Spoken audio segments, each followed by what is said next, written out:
How to block and unblock someone on TikTok. Hi everyone, I'm here to assist you today. Without any delay, let's jump right in. First, open TikTok on your device.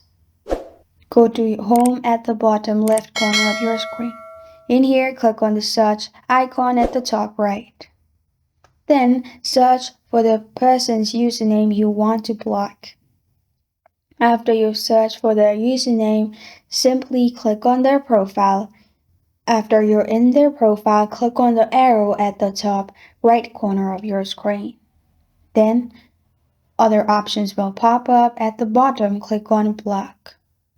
After you've clicked on Block, click on Block again. After you've done that, the person will be blocked. And if you want to unblock, you can simply click on Unblock button in their profile and then click on Unblock again. The person will be unblocked. This is how to block and unblock someone on TikTok. Thank you for joining me today. If this video helps you out, please leave a like and subscribe for more. Got a question or want to suggest a topic? Comment below. Thank you for watching.